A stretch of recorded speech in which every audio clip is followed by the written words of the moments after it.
In today's video, I will share with you guys my push-up routine that I usually do from home for my calisthenics workout. All of these exercises will not require any equipment and they will roughly take only around 10 minutes to finish. So if you're a person who has a tight daily schedule, then I'm sure that you can still make time to give them a try right away. And to start our training routine, the first thing that you must always do is warm up your body. You see, warming up will fire up the muscle groups that are necessary for the workout, but that you will be able to make it become more effective and also avoid serious injuries. For today's training, I would suggest you focus on warming up your arms and wrists, so you can go for some rotation movements and also wrist stretch on the floor. If you want to fire up your body even more, then you can go for 10 repetitions of scapular push-up. With that, we will come to our first exercise of the routine, which will be the regular push-up. For all of the exercises, we'll be doing them for 10 reps each, and then you should rest for at least 1 minute before going to the next one.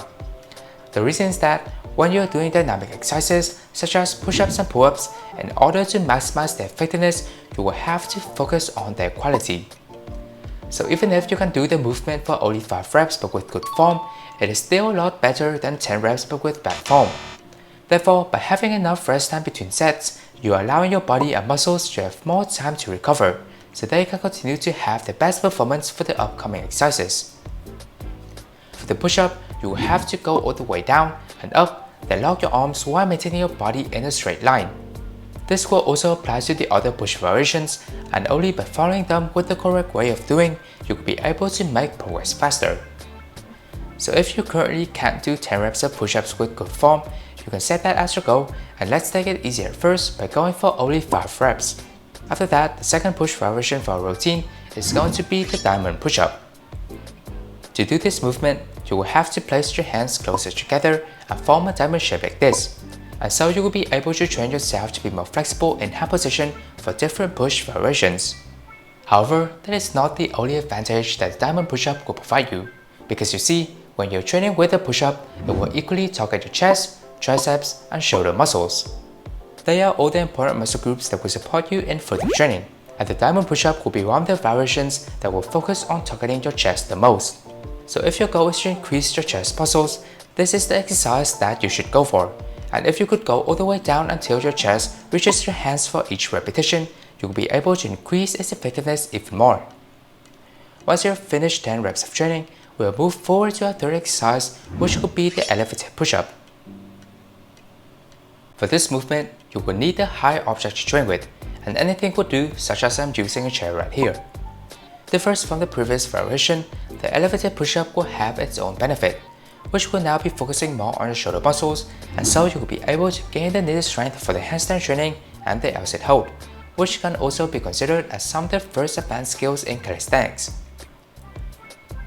After finishing the exercise, you can now put away your chair and make sure to have enough rest before you resume the training routine, because our last 3 exercises will be a bit more challenging to accomplish. And so, for our fourth push variation, we will now go for the clap push-up.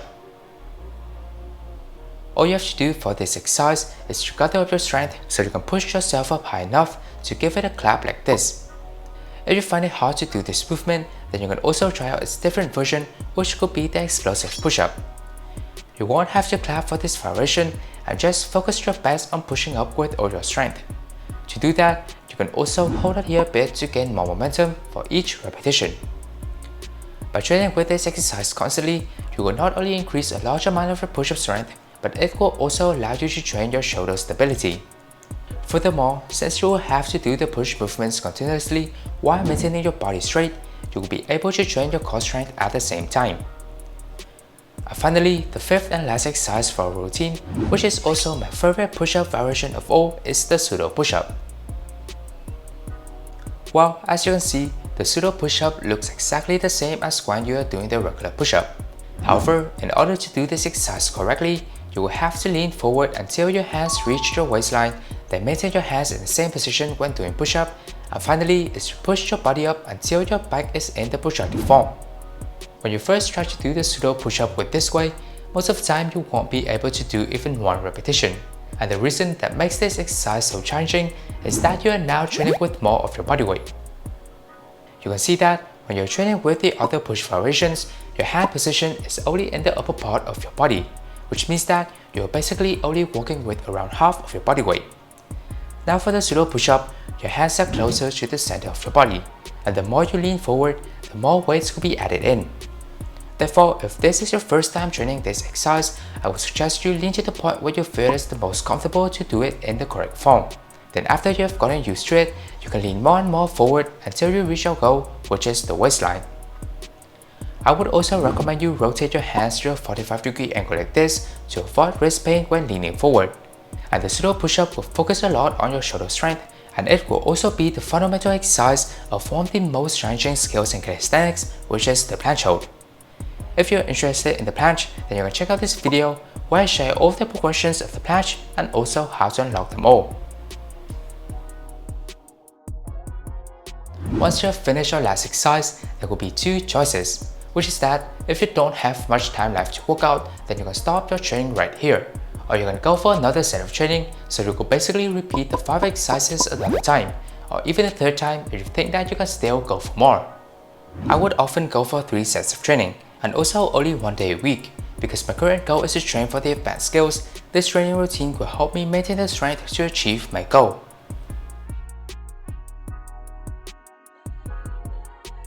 So if you're currently trying out calisthenics, then I would recommend you to work with this routine for at least 2 times a week. On the other days, you can go for a different type of training, such as the pull-ups and the abs exercises, so you can focus on many muscle groups at the same time. Make sure to also have a rest day so your body and muscles will have time to heal and recover, and only by that they can keep up with the training and make it become more effective. So that is how my push-up workout routine without any equipment usually is. If you find this video helpful, then a like and subscribe would be super appreciated, and you should check out this video next where I share the first 10 levels of push-ups in calisthenics. Well then, stay safe, stay healthy, stay workout, and we'll see you in the next one.